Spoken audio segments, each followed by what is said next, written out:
በተደጋጋሚ ይናገራሉ። እኛም በዛሬው ለጤናችን ጥንቅር ትኩረታችንን የሳምባ እብጠት ላይ አድርገን ባለሙያ ጠይቀንበታል። እስከ ዳርግማ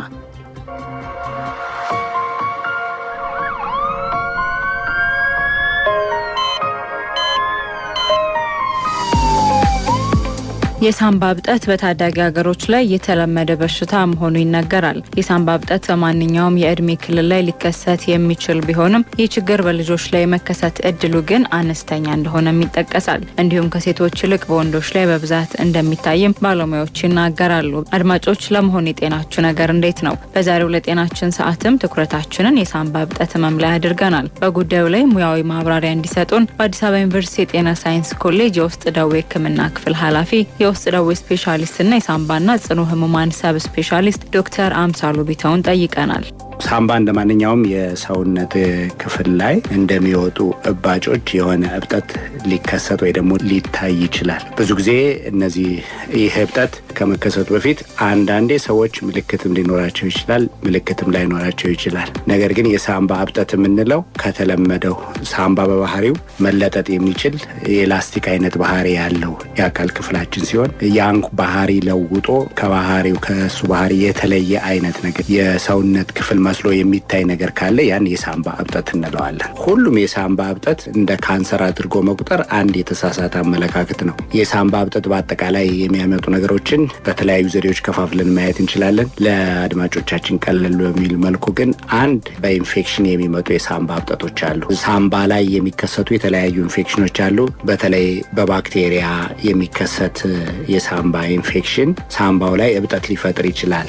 ያ እብጠት አንዳንዴ በጊዜው ከታከመ በሕክምና ሙሉ በሙሉ ሊጠፋ ይችላል። ጊዜ ከወሰደ ግን ያ እብጠት መግል ነገር የያዘ እብጠት ሆኖ ሊቀየር ይችላል። እሱም በሕክምና ሊድን ይችላል። ነገር ግን አንዳንዴ እስከ ኦፕሬሽን የሚደርስ ሕክምና ሊያስፈልገው ይችላል። ሁለተኛውና የተለመደው ኢንፌክሽን ቲቢ የምንለው ወይ ደግሞ ነቀርሳ የምንለውም የሳምባ እብጠት ሊያስከትል ይችላል። በተለያዩ ቦታዎች ላይ ሊከሰት ይችላል። ራሱ ሳምባ ዋናው ላይ ፈሳሽ ያዘለ እብጠትን ሊያሳይ ይችላል፣ ወይ ደግሞ ጠጣር የሆነ እብጠትም ሊያሳይ ይችላል። ሌሎች ኢንፌክሽን የምንላቸው በፈንገስ የሚመጡ በተለይ ከዚህ በፊት የተጎዳ ሳምባ ሲኖር በተጎዳው ሳምባ ላይ የሚፈጠር የፈንገስ ኢንፌክሽን ወይ ደግሞ እንደ አስፐርጅሎማ የምንላቸው ኢንፌክሽኖችም እብጠት ሊያስከትሉ ይችላሉ። ሌላ ከዚህ ከተላላፊ በሽታዎች ወይ ደግሞ ከኢንፌክሽኖች ተጨማሪ የሳምባ እብጠት ሊያስከትሉ የሚችሉ የሳምባ መቆጣት ህመሞች የምንላቸው አሉ። ወይ ደግሞ በሕክምና አገላለጥ ኢንተርስቲሻል ላንግ ዲዚዝ እነሱ አንዱን የሳምባ ክፍል እንዲጨማጠርና እብጠት ያለው እንዲመስል ሊያደርጉት ይችላሉ።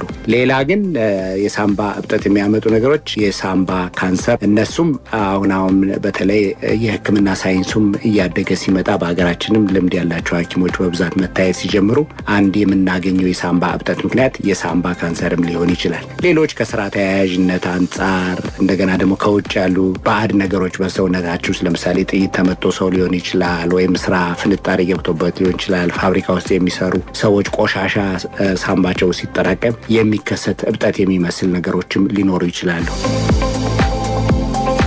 የሳምባ እብጠት ህመም ያለበት ሰው እንደ ውጋትና ሳል የመሳሰሉ ምልክቶችን ሊያሳይ እንደሚችልም ዶክተር አምሳሉ ይናገራሉ።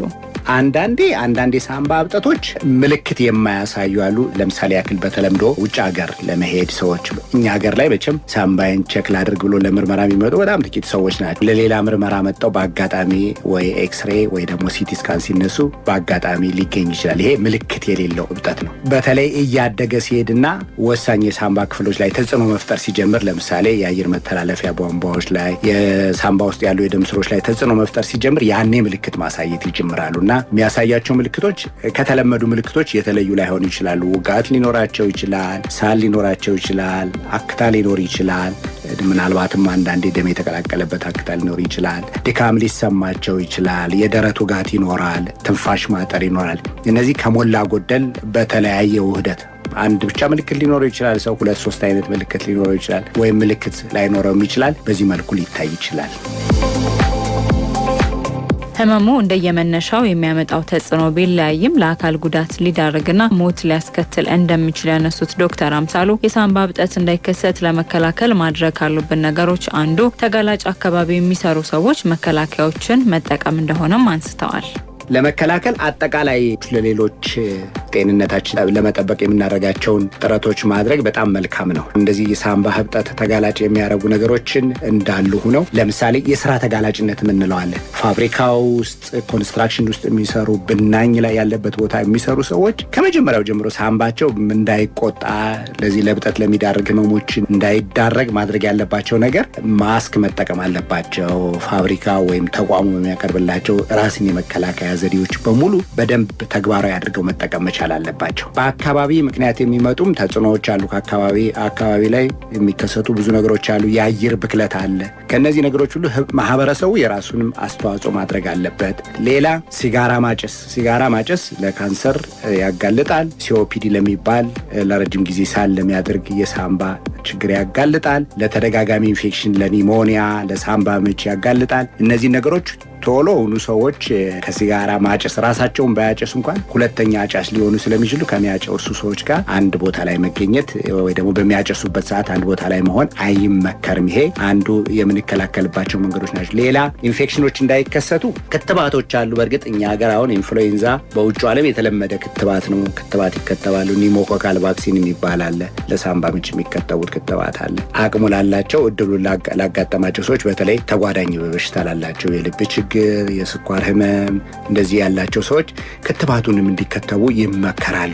ተጋላጭነት ባለበት ሁኔታ ሳል ምን ሲይዛቸው ደግሞ ቶሎ ወደ ሕክምና ወደ ሌላ ደረጃ ከመድረሱ በፊት ቶሎ ሕክምና ሄዶ እንዲሁ ዝም ብሎ በመሰለኝ ፋርማሲ ውስጥ ገዝቶ ከመጠቀም ይልቅ ጥቂት መውጫ አውጥቶ እንደ አቅም ከሐኪሙ ጋር ተመካክሮ ሩቲን የምንላቸው ወይም በተለምዶ የሚደረጉትን ቼክአፖች ማድረግ ለዚህ ችግር ከመጋለጥ ይጠብቃቸዋል።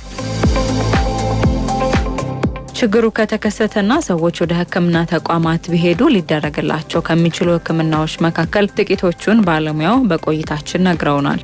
ወደ ህክምና ቦታ ሲመጡ ተገቢው ህክምና አለ። አሁን ቢያንስ እንኳን እንደያሉበት ቦታ ነው ይለያያል ማለት ነው። ለምሳሌ ያክል በወረዳ ከተሞች የሚኖሩ ያው ባላቸው በጤና ተቋም በጤና ጣቢያ ደረጃ ሊሆን ይችላል፣ በሆስፒታል ደረጃ መሄድ ይችላሉ።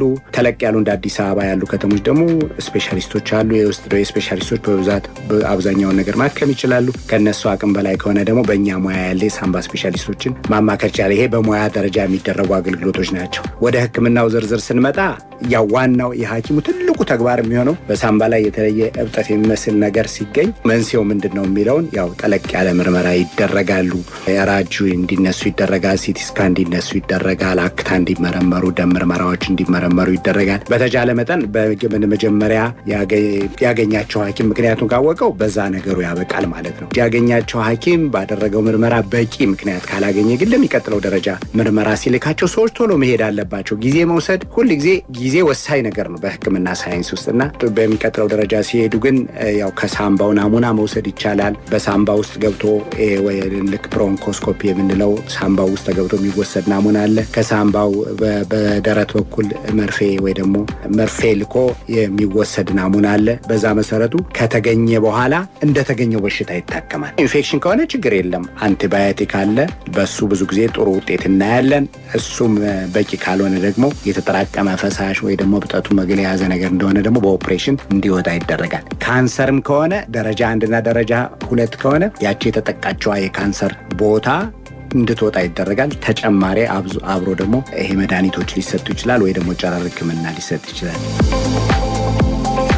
ሰዎች እንደዚህ አይነት ችግር ሲገጥማቸው መደናገጥ ሳይሆን ወደ ህክምና ተቋም ሄዶ ተገቢውን ህክምና ማድረግ እንደሚያስፈልግም ባለሙያው ተናግረዋል።